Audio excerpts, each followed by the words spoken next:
What's going on, everyone? Welcome back to Halifax Sports Talk. My name's Dayton Camo. Today, we're doing a game recap of the Mooseheads game today in Moncton.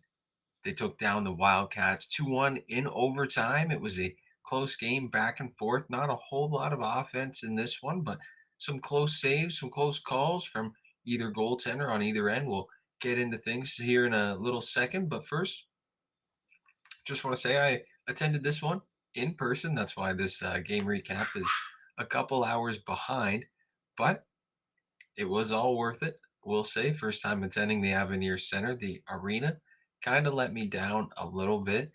It doesn't really feel like a hockey rink inside the Avenir Center. You walk in, you have this grand entrance. Like that's amazing. It's almost like a grand foyer, if you will.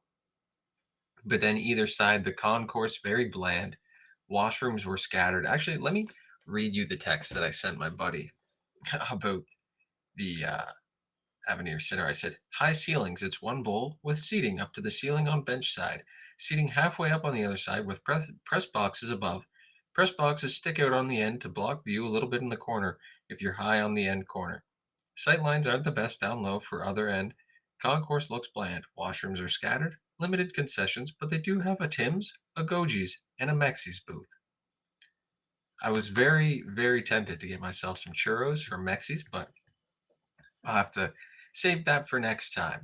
But to the game, the Wildcats started off hot. Power play goal from Nico Tornas early in the first period kind of got them going. They were rolling in the first period. The Halifax Mooseheads really couldn't get anything going. Moncton was the bigger team. They've got a couple of big forwards like Gabe Smith, Utah Mammoth prospect, and somebody on the back end that really stood out to me and should stand out to anybody if you watch the Moncton Wildcats was Carl Otto Magnuson. He's like 6'7", maybe on skates, but could be more. Uh, or 6'7" off skates, but could be taller when he's on skates for sure, like around almost 7 feet, I would assume. But yeah, kind of like Zdeno Chara out there. But the Mooseheads, they were able to break the ice later on in the third period.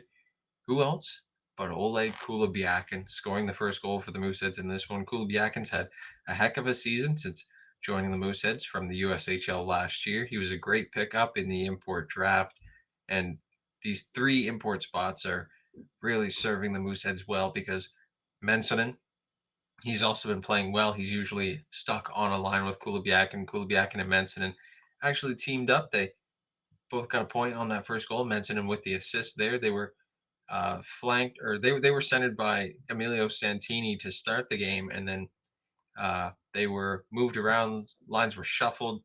They ended up with Liam Kilfoyle after a bit. Kilfoyle still looking to get the offense going after coming back from Red Wings camp, but things will work themselves out, and they'll be just fine for Kilfoyle down the stretch. Now let's go later on in the third period after the Mooseheads scored that goal. It looked like Malik Letalien actually poked one home, but the whistle had gone early in overtime. And then things were back and forth the whole way. I had Moncton fans beside me saying, "Oh, I think we're gonna score one, fellas. I think we're gonna get one."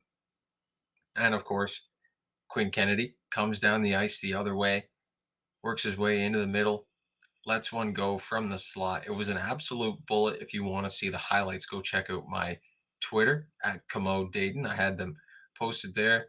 I was able to get a pretty good clip of Kennedy's goal, and it was a pretty loud building, I would say, for an away barn for a Mooseheads overtime win. There was probably around 2,500 people there today for a Sunday afternoon game. Not as many as you would expect, but it is a Sunday afternoon, 3 p.m. start. So now the goaltenders were really the bright spot in this one. Obviously, Rudy Guimont stopping 26 of 28. We all know what Guimont is capable of doing, and we all know what he did last year with the Moncton Wildcats. But on the other end, Owen Brisson standing just as tall or even a little bit taller, stopping 31 of 32 shots that were sent his way by the Moncton Wildcats. And before we go, I think I'll touch on the aftermath of a little hit that was laid on to Patrick McNabb by Riley Sampson. Samson was sent off. He actually was assessed a match penalty along with Connor McPherson. McPherson was for a high stick, a match penalty, and a 5 minute major. And then uh, Samson was given a game misconduct and a 5 minute major. So there's a couple of penalties handed out. Not sure if any uh, supplementary discipline will come from that, but other than that, it was a decent game for the Mooseheads. They got their legs going late, like they always seem to do. It's been a trend the past couple of years for the Mooseheads. They'll get down in a game, but they'll work their way back.